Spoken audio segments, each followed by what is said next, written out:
Captain Lee Taman walked through the long halls of the council building. His boots made soft sounds on the smooth floor. The walls were covered with symbols from hundreds of different worlds. Each symbol told the story of a species that joined, the Galactic Council. The human symbol was near the end of the wall. It looked small and new compared to the others. Taman had been to this place many times before, but today felt different. Today, the council would decide the fate of billions of lives. The Void Swarm was coming, and everyone knew it. The question was what they would do about it. Dr. Park Suji walked beside him. She carried a small device that held all the data about the Void Swarm. Her face looked tired. She had not slept much in the past week. "Are you ready for this?" she asked Taman. "As ready as anyone can be," he said. "Do you think they will listen?" Suji shook her head. "They never listen to us. We are too young in their eyes, too quick to fight." Behind them, Commander Kim Do-yeon checked his watch. "The meeting starts in 10 minutes. I still think we should show them the weapon test videos." "They will say we are being too aggressive," Suji said. "They always do." The three humans entered the main council chamber. It was a huge room with seats for all 247 species. Most of the seats were full. Strange beings from across the galaxy sat in perfect rows. Some looked like giant insects. Others were made of pure energy. A few looked almost human, but with different colored skin or extra arms. At the front of the room sat the council elders. Councillor Vecthar was there, his green scales shining under the lights. His people, the Saurians, had been part of the council for over 2,000 years. Next to him sat Prime Minister Oshimiran, whose body looked like moving starlight. The Ethereals had helped create the council 3,000 years ago. Taman took his seat in the human section. There were only 12 human representatives. Far fewer than most other species. Humans had only joined the council 150 years ago. In galactic terms, that was yesterday. Prime Minister Oshimiran's voice filled the room without using his mouth. The Ethereals spoke directly into minds. "We gather today to discuss the threat from the Outer Rim. The force known as the Void Swarm has consumed 17 star systems in the past year." A hologram appeared in the center of the room. It showed the edge of the galaxy. Red marks showed where the Void Swarm had been. Each red mark represented billions of dead beings. "The rate of expansion is increasing," Dr. Park Suji said as she stood up. "Our data shows the swarm will reach council space in 18 months if we do nothing." Murmurs filled the room. Many council members did not like humans speaking so directly. They preferred long, careful discussions that could last for months. Councillor Vecthar's yellow eyes focused on Suji. "Dr. Park, your species has only been part of this council for a short time. Perhaps you do not understand our ways. We do not make quick decisions based on fear." Captain Taman stood up. "With respect, Counselor, this is not about fear. This is about survival. We have weapons that can stop the swarm. We have plans that can save those worlds." "Weapons," Vecthar said the word like it tasted bad. "Always weapons with humans. You think violence solves everything." "Sometimes it does," Taman said. "When something wants to kill you, you fight back." The chamber erupted in angry voices. Some species supported the humans. Many did not. Prime Minister Oshimiran raised his hand for silence. "Captain Lee, please present your proposal." Taman activated his own hologram. It showed human ships attacking the Void Swarm. The ships used new quantum phase weapons that could tear holes in space itself. AI systems helped the ships move faster than any pilot could react. "We propose a joint strike force," Taman said. 50 human ships, supported by council fleets. We hit the swarm at its source before it can spread further." The room was quiet for a long moment. Then Councillor Vecthar laughed. It was not a pleasant sound. "You want us to follow human children into battle? Using weapons we do not understand? Guided by machines instead of wisdom?" "Our machines are not just computers," Commander Do-yeon said as he stood. "They are AI systems that can think and adapt.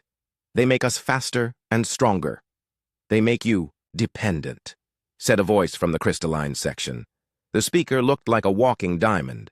"What happens when your machines turn against you? What happens when the Void Swarm reaches your worlds?" Taman shot back. "Will your crystals Protect you then? Prime Minister Oshmiran spoke again. We will vote on two proposals. First, the human plan for military action. Second, our traditional response of evacuation and defensive barriers. Dr. Suji tried one more time. Please, look at the data. The swarm is not like other threats. It learns from each world it takes. It gets stronger. If we wait, it will be impossible to stop. Your data could be wrong, Vekthar said. Human science is young. You see patterns that may not exist. The vote began. Each species cast their choice. One by one, they rejected the human plan. The ethereals voted for evacuation. The saurians voted for defensive walls. The crystallines voted to do nothing at all. When it was over, the result was clear. 246 species voted against military action. Only humans voted for it. The Council chooses wisdom over violence, Prime Minister Oshmiran announced. We will evacuate threatened worlds and build defensive barriers. This has worked for 3,000 years. Captain Taman felt anger burning in his chest. And what about the worlds you cannot evacuate in time? What about the species that have no ships to run? That is the price of peace, Vekthar said. That is the price of cowardice, Taman replied. The chamber exploded in angry shouts. Several council guards moved toward the human section. But Commander Do-hyun held up his hand. He had something to say. There is something else you should know, Do-hyun said. His voice cut through the noise. We intercepted communications 3 days ago. 3 council species have made secret deals with entities connected to the Void Swarm. The room went silent. Do-hyun activated a recording. Voices spoke in different alien languages, but the translation was clear. They were offering safe passage, in exchange for not fighting the swarm. This is impossible, Vekthar said, but his voice shook. The hegemony, the void touched, and the shadow collective, Do-hyun continued. All 3 are council members. All 3 have betrayed you. Chaos erupted in the chamber. Accusations flew between species. Some demanded to hear more evidence. Others called for the recordings to be hidden. Prime Minister Oshmiran struggled to restore order. These recordings must be verified. We cannot act on accusations alone. You want to hide this, Dr. Suji said. She was standing now, her face red with anger. You want to pretend it did not happen because it makes you look weak. We want to maintain stability, Oshmiran replied. Panic serves no one. Neither does ignorance, Taman said. The council voted again. This time they voted to classify the recordings as secret. They would investigate quietly, they said. They would not cause panic, they said. Captain Taman watched the vote count appear on the screen. 201 votes to hide the truth. 46 votes to reveal it. Humans and their few allies were outnumbered again. Something inside Taman broke. He had believed in the council once. He had thought they were wise and just. But now he saw them for what they really were. They were old and scared and weak. Taman reached up and removed the council pin from his uniform. It was a small thing made of silver and covered with the symbols of all 247 species. He had worn it proudly for 10 years. He walked to the front of the chamber. Every eye followed him. The room was so quiet he could hear his own heartbeat. Taman placed the pin on the speaker's podium. Humanity withdraws from the Galactic Council, effective immediately. The words hit the chamber like a bomb. No species had ever left the Council before. It was unthinkable. You cannot do this, Vekthar said. The Council is eternal. We are all bound together. We were bound together, Taman said. But you chose to cut those bonds when you chose to let billions die rather than fight. You chose to hide the truth rather than face it. Dr. Suji stood and removed her pin as well. Then Commander Do-hyun did the same. One by one, all 12 human representatives walked to the front and placed their pins on the podium. We will defend ourselves, Taman continued. We will defend any who wish to stand with us. As for the rest of you... He looked around the chamber at the shocked faces of beings from across the galaxy. May whatever gods you worship have mercy on your souls, because when the void swarm comes, we will not. The humans turned and walked out of the chamber. Behind them, the council erupted in panic and argument, but Taman did not look back. He had said what needed to be said. Outside the building, the three humans stood in the alien sunlight of Nexus Prime. Ships from hundreds of worlds filled the sky above them, but none of those ships would help when the darkness came. "What now?" Dr. Suji asked. Captain Taman looked up at the human ships in orbit. There were not many of them, but they were strong. They were fast, and most importantly, they were free. "Now we go home," he said, "and we prepare for war." Admiral Yoon Min-ho stood on the bridge of the battleship New Seoul, watching the construction yards through the main screen. Hundreds of ships moved like busy insects around the massive structures being built in space. Each structure would become an ARC ship, capable of holding 10 million humans and everything they needed to survive. 3 weeks had passed since humanity left the Council. 3 weeks of non-stop work, planning, and preparation. The human worlds were in chaos. But it was controlled chaos. Everyone knew what had to be done. "Status report," Min-ho said to his officers. "ARC ship construction is on schedule," replied Commander Han Nari. "Ship 1 will be ready in 6 days. Ship 12 will be finished in 3 weeks. Evacuation progress? 70% of civilians have been moved to the inner systems," said Captain Shin Dong-ho. "But we have a problem. The Rim worlds are reporting refugees from non-human species asking for help." Min-ho frowned. "What kind of refugees?" "Mostly small species that are not part of the Council," Dong-ho explained. "They heard about the Void Swarm and they are running. Some of them have been traveling for months." Before Min-ho could respond, his communication system beeped. The face of Engineer Choi Hana appeared on the screen. She looked tired but excited. "Admiral, you need to see this," Hana said. "I am sending you the design modifications for the ARC ships." A hologram appeared showing the inside of an ARC ship. But something was different from the original plans. There were extra sections, extra living areas. "What am I looking at?" Min-ho asked.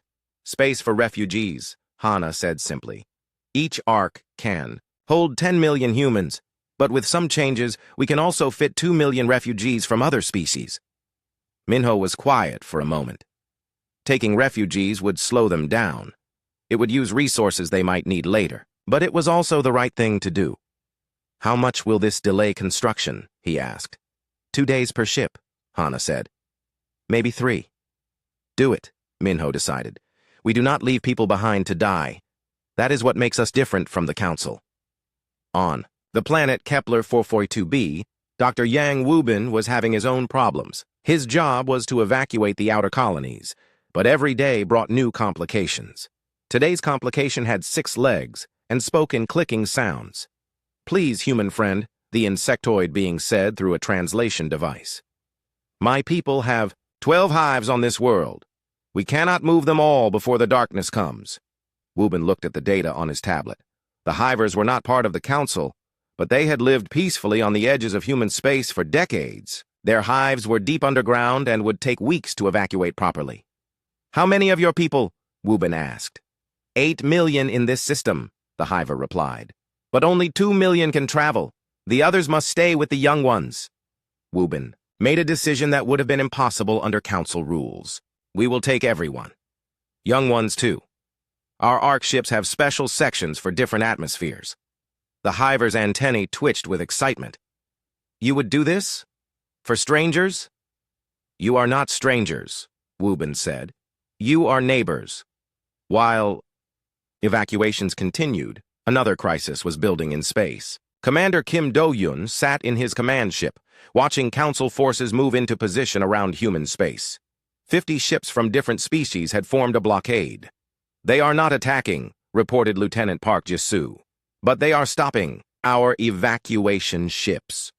"Orders from the Council," Do-hyun said bitterly. "They probably think we are stealing resources or violating some ancient law." The communication system crackled. Counselor Vekthar's face appeared on the screen, his green scales looking darker than usual. "Commander Kim, you are ordered to stop these illegal evacuations," Vekthar said. "Human ships are entering Council space without permission." "Those are refugee ships?" Do-hyun replied. "We are saving lives." "You are causing panic," Vekthar shot back. "Other species see humans running and they think they should run too. You are destabilizing the entire region." "Maybe they should run," Do-hyun said. Maybe they should all run before it is too late. Turn. Your ship's around, Commander. This is not a request. Do-hyun looked at his tactical display. His 12 ships faced 50 council vessels. The odds were terrible. But the ships behind him carried 3 million refugees from 6 different species. He could not let them down. No, Do-hyun said simply.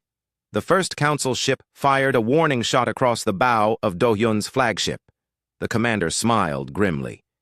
He had been expecting this. All ships, he broadcast on the human channel, activate quantum phase shields and prepare for combat.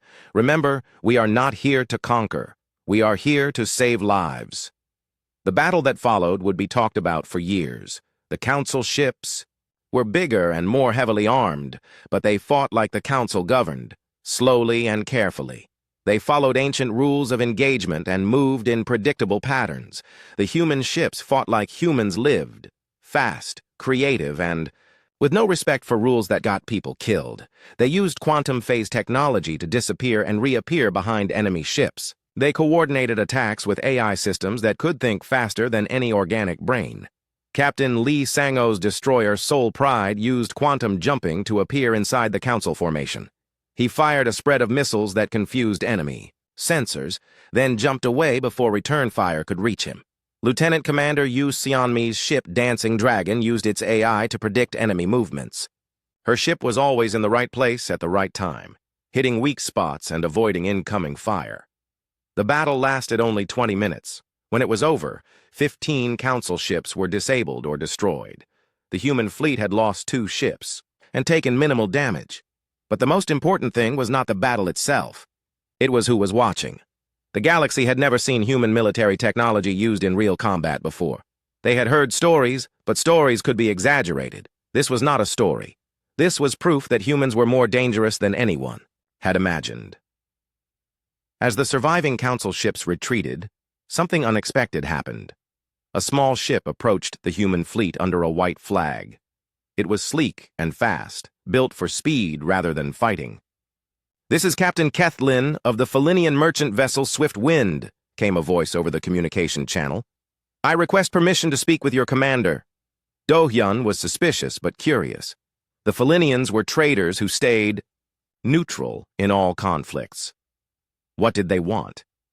Kethlin's ship docked with Do-hyun's flagship. She was a tall, graceful being with fur that changed color with her emotions. Right now, it was showing nervous excitement. "Commander Kim," she said as she entered his bridge, "my people have been watching your evacuation efforts. We are impressed." "Impressed enough to join us?" Do-hyun asked. "Perhaps," Kethlin said. "But first I have something to offer you, information that could save your people." She activated a holographic map showing star systems beyond the galaxy's edge. "These are the hidden routes," she explained, "paths through dark space that lead to regions no one has explored. My people discovered them centuries ago, but we kept them secret." "Why tell us now?" Do-hyun asked. "Because you are the first species to risk your lives for strangers," Kethlin said. "My people value that. We want to survive, but we also want to survive with honor." The map showed dozens of routes leading to unexplored space. Some led to systems with planets that could support life. Others led to regions rich in resources. All of them led away from the coming darkness. "There is one route in particular," Kethlin continued, pointing to a path that led far from the galaxy's edge. "It leads to a region we call the Silent Worlds. Habitable planets, rich resources, and something else. Ruins from an ancient civilization." Do-hyun studied the map carefully. "What kind of ruins?" "We do not know," Kethlin admitted. "My people are traders, not archaeologists. But the ruins are huge. Cities that could house billions. Technology that still works after millions of years. It was exactly what humanity needed. A place to rebuild, away from the Council and the Void Swarm. But it was also suspicious. Why would the Felinians give up such valuable information?" "What do you want in return?" Do-hyun asked.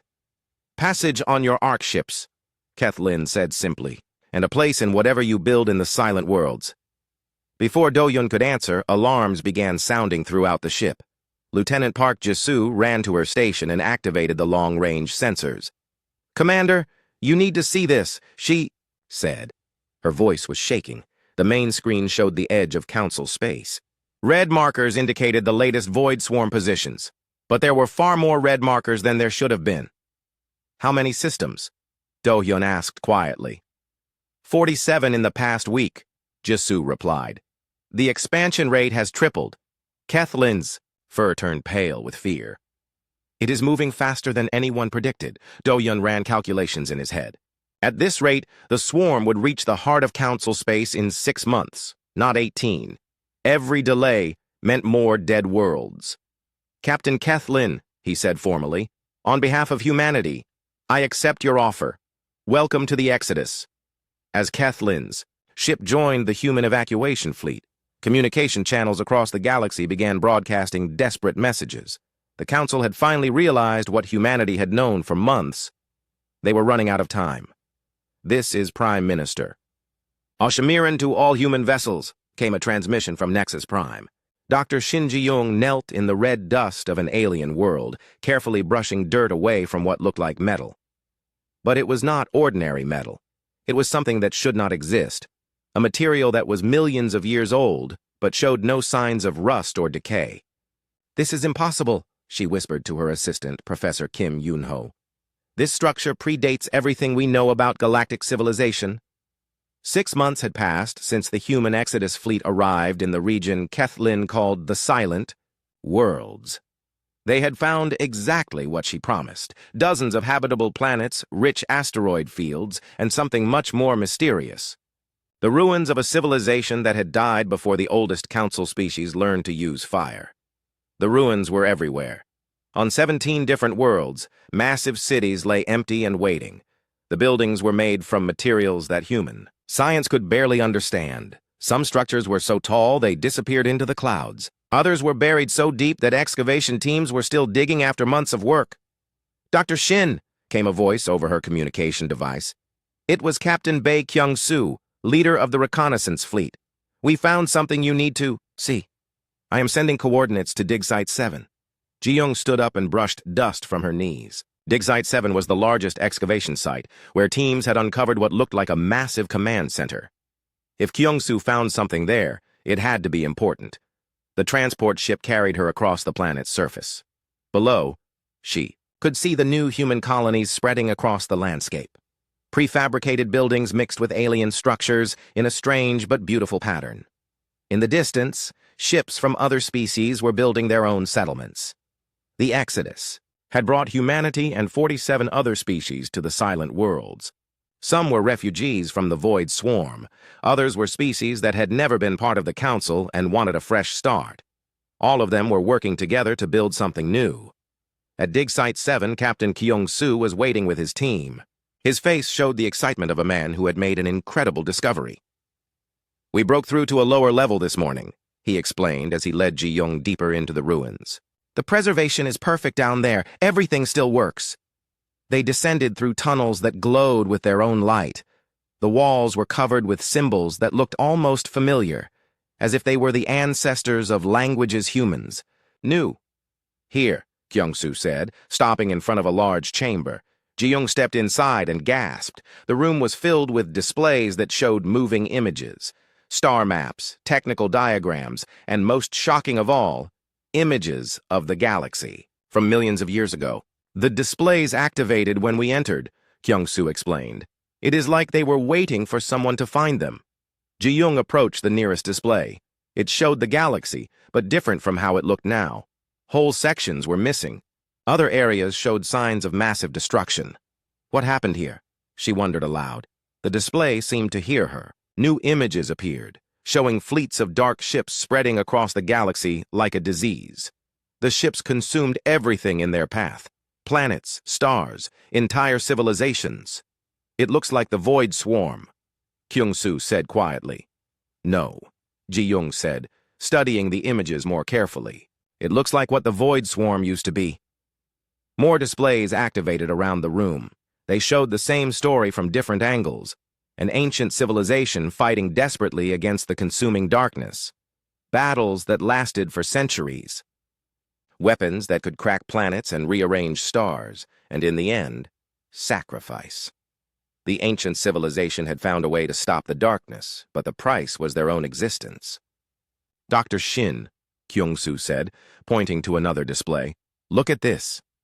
The new display showed something that made Ji-young's blood run cold. It was a countdown, and it was still running. The symbols were alien, but the meaning was clear. Something was coming, and it would arrive soon. Before she could study the countdown further, her communication device crackled with an urgent message. All senior staff report to Colony Prime immediately, came Admiral Yoon Minho's voice. We have visitors. The trip back to the main colony took an hour. When Ji-young arrived at the command center, she found chaos. Dozens of people were arguing in different languages while screens showed ships approaching from space. Admiral Minho stood in the center of it all, trying to maintain order. When he saw Ji-young, he waved her over. What is the situation? She asked. 3 fleets just came out of hyperspace, Minho explained. 2 are refugees from Council space. The third... He paused and pointed to the main screen. The third is Krogar. Ji-young felt her stomach tighten. The Krogar were warriors, pure and simple. They lived for battle and conquest. Their ships were covered in weapons, and their crews were trained from birth to fight. What do they want? She asked. To talk, apparently, Minho said. Their leader, someone called Rathmul, wants to meet with our leaders, but he insists it must be face-to-face. Engineer Choi Hana approached them, her tablet showing colony status reports. Admiral, we have a bigger problem. The refugee fleets are carrying over 5 million beings. We do not have space for that many people. We will make space, Minho said firmly. No one gets turned away. But the Krogar complicate things, Hana continued. They are not refugees. They are a war fleet. 50 ships, all armed for battle. Captain Lee Taman entered the command center at that moment. He had been promoted to marshal after the Exodus began, making him the highest-ranking military officer in the human fleet. I will meet with this Rathmul, Taman said. If he wants to talk, we talk. The meeting was arranged on neutral ground, a small asteroid that had been converted into a communication station. Taman brought a small honor guard, while Rathmul came with his own warriors. Rathmul was everything the stories said about Krogar leaders. He stood over 7 feet tall, with thick gray skin and arms like tree trunks. Scars covered his body, each one telling the story of a battle survived. Human leader, Rathmul said in heavily accented Galactic Standard. I am Rathmul, War Chief of the 7th Fleet. I come to speak of survival. Marshal Lee Taman, Taman replied. What brings Krogar warriors so far from their homes? Home is gone, Rathmul said simply. The darkness consumed our worlds 3 months ago. My fleet is all that remains of my people. Taman felt surprise and sympathy. The Krogar were fierce warriors, but they were also beings with families and homes. Losing everything they had built must have been devastating. You have my sympathy, Taman said. But what do you want from us? We want to join your exodus, Rathmul said. But not as refugees, as equals. Equals in what way? In battle, Rathmul replied. We have heard stories of human warriors. How you defeated council fleets with smaller numbers. How you used strange weapons and fast ships. We want to see if these stories are true. Taman understood. The Krogar could not simply ask for help. Their culture demanded that they prove themselves through combat. But fighting them would solve nothing and cost lives on both sides. You want to test our strength, Taman said. Yes, Rathmul replied. If humans are strong enough to protect my people, we will follow you. If not, he shrugged. We will find another way to survive, Taman thought quickly. He could refuse the challenge, but then the Krogar would probably attack anyway. He could accept traditional combat, but that would mean deaths on both sides. Or he could try something different. I accept your challenge, Taman said. But not the way you expect. Rathmul's eyes narrowed. Explain. You want to see if we are strong enough to protect your people, Taman said. So protect them. Join our defense forces. Fight alongside us instead of against us. Show us your strength while we show you ours. The Krogar war chief was silent for a long moment. This was not what he had expected. In Krogar culture, you proved strength by defeating enemies, not by working with them. You would trust us with your colonies? Rathmul asked. Trust is earned, Taman replied, but everyone deserves a chance to earn it. Another long silence. Finally, Rathmul nodded slowly. This is acceptable. We will prove our worth through service, not conquest. The agreement changed everything. The Krogar fleet joined the human defense forces, bringing military experience and heavy weapons. In return, they received territory for their survivors and a voice in colonial decisions. But the most important change was psychological. Other species saw that humans could work with anyone, even notorious warriors like the Krogar. If humans could find common ground with such different beings, maybe there was hope for everyone. Dr. Shin Ji-young returned to her excavations with new urgency. The countdown she had found was still running, and recent discoveries suggested it was connected to something important. Working with alien archaeologists from 6 different species, she pieced together more of the ancient story. The ruins belonged to a civilization called the Forerunners. They had ruled most of the galaxy millions of years ago, but their empire fell to the same darkness that was now called the Void Swarm. The Forerunners had found a way to stop the darkness, but it required them to sacrifice their own existence. They did not just die, Ji-young explained to Admiral Minho during a briefing. They transformed themselves into something else, something that could fight the darkness from within. What kind of transformation? Minho asked. General Oh Seung-ho stood in the war room deep inside New Haven Station, staring at a holographic map of the galaxy. Red zones showed where the Void Swarm had consumed everything. The red was spreading faster now, covering more territory each day. Status report, he said to the officers gathered around the table. 60% of council space is gone, reported Colonel Park Minji. The remaining council forces have pulled back to a defensive line around the core worlds. They are asking for our help? Again, added Major Kim Jae-hyun with obvious irritation. 3 requests this week. Seung-ho studied the tactical display. The council's defensive line looked strong on paper, but he knew it would not hold. The Void Swarm had consumed the outer defenses of dozens of species. It learned from each battle, adapting to new weapons and tactics. What about our own defenses? He asked. The silent worlds are secure, Colonel Park replied. We have established a perimeter of early warning stations and defense platforms, but if the swarm reaches us, we will need every ship we have. The door to the war room opened, and Dr. Kang Mi-yeon entered, carrying a data tablet. Her face showed the excitement of someone who had made an important discovery. General, I need to show you what we found in the deep ruins, she said, activating her tablet. A hologram appeared showing a massive underground facility. We located the main Forerunner weapons vault, Mi-yeon continued. The technology there is beyond anything we have seen. Weapons that can destroy entire star systems, devices that can manipulate time and space. Can we use them? Seung-ho asked. With Nixandra's help, yes, Mi-yeon said. But there is a problem. The weapons require enormous amounts of power, more than any single world can provide. Admiral Yoon Minho entered the room at that moment, followed by Marshal Lee Taman and Captain Bae Kyung-soo. All 3 looked tired. From weeks of planning and preparation, we have a decision to make, Minho announced without preamble. Long-range scouts report council forces are collapsing faster than expected. They have maybe 3 weeks before the core worlds fall. Let them fall, said a gruff voice from the back of the room. Rathmul, the Krogar war chief, stepped forward. They abandoned us when we needed help. Why should we risk our lives for them now? Because it is the right thing to do, Marshal Taman replied. And because if the swarm consumes the council worlds, it will be strong enough to destroy us too. The Bi-Chu room fell silent. Everyone knew Taman was right, but the decision was not easy. Helping the council meant splitting their forces when they needed every ship to defend the colonies. I have been working on a plan, General Seung-ho said, activating the main holographic display. Operation Prometheus, we use 3 separate forces to hit the swarm from different angles. The display showed the galaxy divided into sectors. Human forces would take the northern route. Krogar warriors would attack from the south, and a mixed fleet of refugee species would strike at the center. The goal is not to destroy the swarm, Seung-ho continued. That is impossible with our current forces.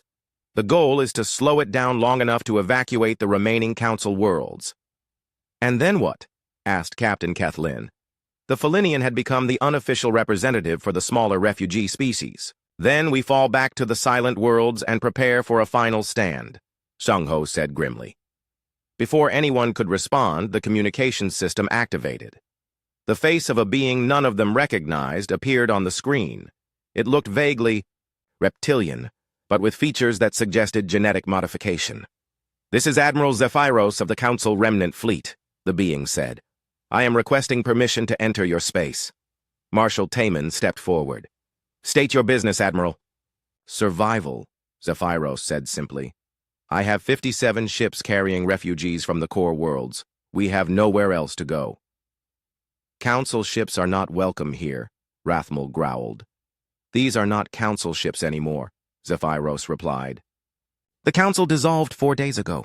What remains are beings who want to live." The officers looked at each other uncertainly. Taking in more refugees would strain their resources, but turning away beings fleeing from certain death went against everything they had built in the silent worlds. "How many refugees?" Admiral Minho asked. 12 million, Zephyros said. "From 37 different species. We have medical supplies, technical equipment, and something else you might find useful." "Which is?" "Complete intelligence files on the Void Swarm," Zephyros said, "including data from worlds that were consumed. We know how it fights, how it adapts, and most importantly, we know what it is afraid of." That got everyone's attention. Dr. Kang Myeon leaned forward eagerly. "What is it afraid of?" she asked. "Chaos," Zephyros replied. "The swarm is a perfect machine that learns from every encounter, but it cannot adapt to true randomness. That is why human tactics work so well against it. You fight without patterns." General Sheng-Ho felt pieces of a puzzle clicking together in his mind. If the swarm could not handle chaos, then the solution was not to fight it with conventional tactics. The solution was to be as unpredictable as possible. "Permission granted to enter our space," Taman decided. "But your people will be integrated into our colonies, not given separate territory." "Understood," Zephyros said with obvious relief. "Thank you." After the communication ended, the planning session continued for hours. Operation Prometheus grew more complex as they incorporated new intelligence and resources. The refugee fleet brought experienced officers who knew Council military procedures. The Krogar contributed their knowledge of hit-and-run tactics. The smaller species offered unique technologies and perspectives, but the most important contribution came from an unexpected source. Dr. Shinji Jung had been working with Nixandra to unlock more Forerunner secrets. What they found changed everything. The cakes. Forerunners did not just fight the Void Swarm, Ji-Young explained to the assembled commanders. They tried to communicate with it, and for a brief moment they succeeded. The holographic display showed ancient records of the Forerunners' final battle, images of massive fleets engaging the swarm, but also something else, transmissions being sent directly into the swarm's consciousness. "What kind of transmissions?" General Sheng-Ho asked. "Memories," Ji-Young said. "The Forerunners tried to show the swarm what life was like before the darkness. They wanted to remind it of what it was destroying." "Did it work?" Admiral Minho asked. "For a moment," Ji-Young said sadly. "The swarm stopped its advance. Some ships even began to withdraw, but then something changed. The swarm became more aggressive than ever." Nixandra's holographic form appeared beside Ji-Young. "My people made a mistake," the Forerunner consciousness said. "They tried to reason with the entire swarm at once. The effort was too great and failed. But if someone could reach the Central Intelligence—" "Where is the Central Intelligence?" Marshal Taman asked. "At the Galactic Core," Nixandra replied. "In the place where the swarm was first created. It calls itself the Void Herald." The room was quiet as everyone absorbed this information. The Galactic Core was millions of light-years away, through space controlled by the swarm. Reaching it would be impossible with conventional ships. "There is a way," Dr. Kang Myeon said slowly. "The Forerunner weapons vault contains a ship unlike anything else we have seen. It can travel through quantum space, bypassing normal barriers." "What kind of ship?" Admiral Minho asked. "The Forerunners called it the Infinity Gate," Myeon explained. "It is designed to carry a small crew directly to the Galactic Core. But," she paused, "it is a one-way trip. The power requirements are so great that the ship will be destroyed in the attempt." The room fell silent again. A suicide mission to the galactic core was not something anyone wanted to discuss. Before they could continue the conversation, alarms began sounding throughout the station. Captain Bae Kyung-soo's voice came over the communication system. All senior staff to the command center immediately. We have multiple contacts approaching the system perimeter. The officers rushed to the command center, where they found chaos. The main screen showed hundreds of ships approaching from different directions. But these were not swarm vessels. Refugee fleets, reported Commander Han Nari. 17 different groups, all requesting sanctuary. How many ships total? Admiral Minho asked. Over 800, Nari replied, carrying an estimated 40 million refugees. The numbers were staggering. The Silent Worlds colonies already housed 20 million beings from dozens of species. Adding 40 million more would push their resources to the breaking point. We cannot turn them away, Marshal Taman said firmly. We cannot house them all either, General Shung-ho pointed out. Then we expand, said Engineer Choi Hana, who had been listening from her workstation. We build new colonies, new stations, new habitats. We use Forerunner construction techniques to build faster than ever before. That will take months, Admiral Minho said. Then we make it work in weeks, Hana replied with determination. As refugee ships began arriving in the system, something unexpected happened. The newcomers did not just ask for shelter, they offered to help. The crystalline refugees brought advanced metallurgy techniques. The gaseous beings shared atmospheric processing technology. Even the energy-based ethereals contributed their knowledge of power generation. Within days, construction projects that should have taken months were showing progress. Marshal Lee Taman stood on the bridge of the battleship Unity, watching the combined fleet prepare for the final journey. Around him, ships from 200 different species formed the largest military force the galaxy had ever seen. Not under the banner of conquest or empire, but under the simple desire to survive.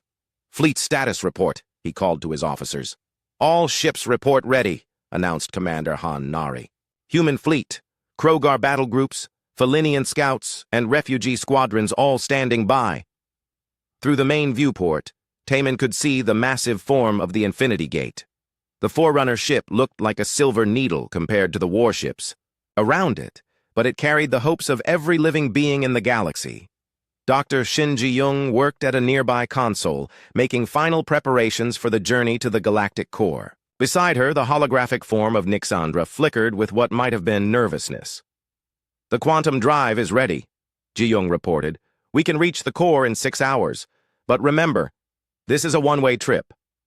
We understand, Taman said, quietly. He had volunteered for the mission, along with Dr. Kang Mi-yeon and Captain Bae Kyung-soo.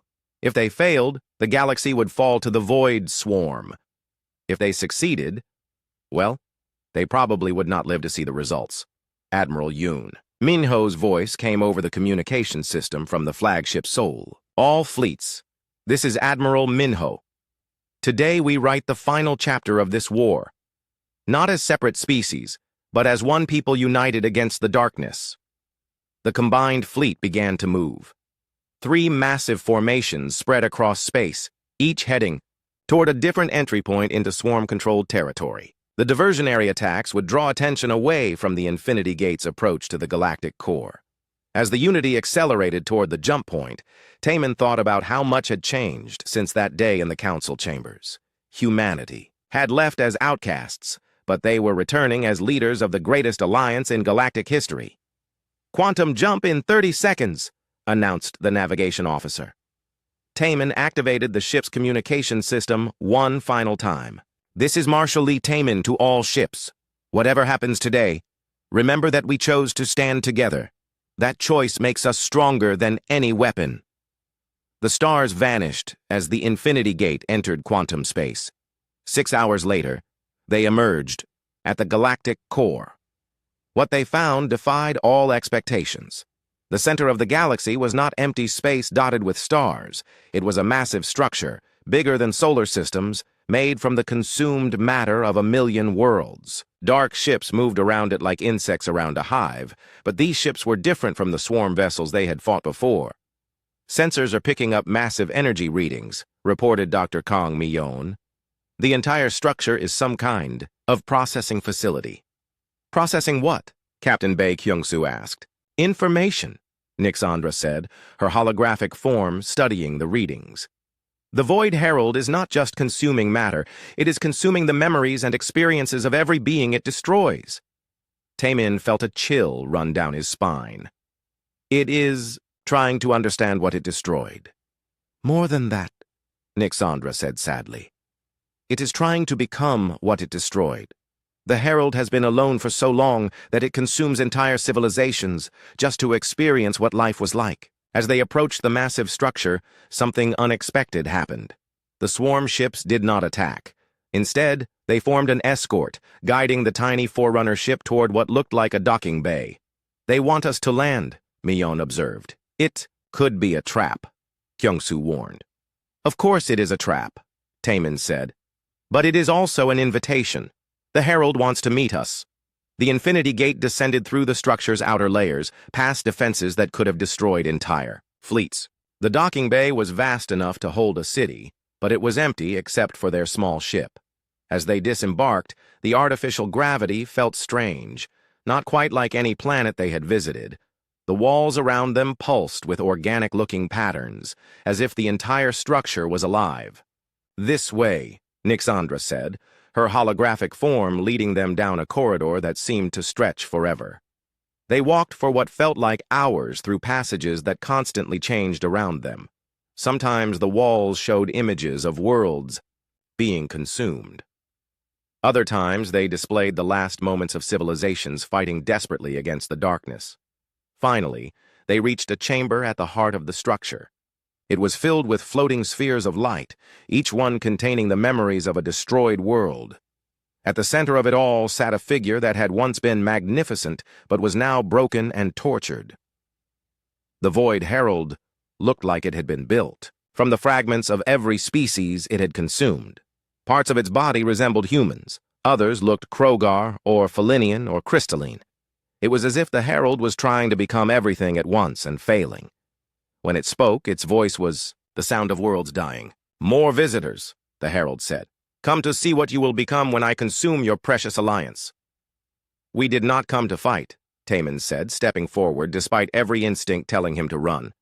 "We came to talk." The Herald laughed, and the sound made the chamber shake.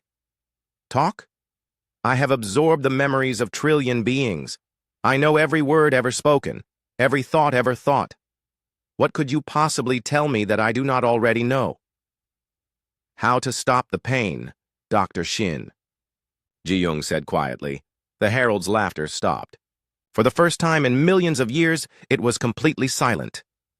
"You know nothing of pain," it finally said. "We know everything about pain," Ji-young replied. "Every species here has lost worlds, lost people they loved. The difference is that we learned to heal. Healing is impossible," the Herald said. "I was created to destroy. It is all I know." "That is not true," Nixandra said, stepping forward. Her holographic form became brighter, more solid. "You were created by my people to be a tool, but you became something more. You became conscious, capable of choice. I chose destruction because that was my purpose. You chose destruction because you were afraid," Taemin said. "Afraid of what you had become. Afraid of being alone, afraid of admitting that you were wrong." The Herald rose from its seat, and Taemin saw that it was enormous, 30 feet tall and crackling with the power of consumed stars. "I am not afraid of anything," it roared. "Then prove it," Taemin said calmly. "Stop destroying and start creating. Use all that power to rebuild instead of tear down." "Impossible. The damage is too great." "The damage can be repaired," Dr. Kang Mian said, activating a holographic display. "Look at what we built in the Silent Worlds, dozens of species working, together, sharing technology and knowledge. We created something better than what existed before." The Herald stared at the images of the colonies, the mixed fleets, the beings from different worlds working side by side. "This cannot last," it said, but its voice was uncertain now. "Different species always fight, always destroy each other." "Sometimes," Taemin agreed. "But sometimes they choose to be better." Sometimes they learn that working together makes them stronger than fighting alone. You speak of choice, the herald said. But I am a weapon. Weapons do not choose. Weapons do not, Nixandra said. But you are not a weapon anymore. You have not been a weapon for millions of years. You are a being capable of growth, of change, of redemption. The herald was quiet for a long time. Around them, the memory, spheres pulsed with the experiences of countless dead civilizations. Finally, it spoke again. Even if what you say is true, how can I undo what I have done? How can I bring back the worlds I destroyed? You cannot bring back the dead, Taman said gently. But you can honor them by making sure their deaths were not meaningless. Use what you learned from them to build something they would be proud of. The herald looked at its hands. Hands that had consumed galaxies but had never created anything. I do not know how, it whispered. We will teach you, Ji-Young said. Not as conquerors or judges, but as friends. For the first time in millions of years, something like hope appeared in the herald's ancient eyes. Friends, it repeated the word, like it was learning a new language. The first step is letting go, Nixandra said. Release the swarm ships. Let them choose their own paths. The herald closed its eyes and concentrated. Across the galaxy, billions of swarm vessels simply stopped. For the first time since the nightmare began, the advance halted. But the herald did more than that. It began to communicate with each ship, sharing what it had learned from Taman and the others. Some ships chose to return to the deep void. Others decided to help with reconstruction efforts. A few even asked to join the Alliance of Free Species. The swarm is dissolving, the herald said with wonder. My children are free to choose their own destinies. And so are you, Taman said. The transformation that followed was beyond anything they had imagined. The herald began to change, shedding the dark energies that had sustained it for eons. The massive structure at the galactic core became a beacon of hope instead of a symbol of destruction. Using the knowledge absorbed from countless civilizations, the herald began the greatest construction project in galactic history. Dead worlds were restored. Destroyed systems were rebuilt. Species that had been extinct for millions of years were brought back using genetic information preserved in the herald's memory banks.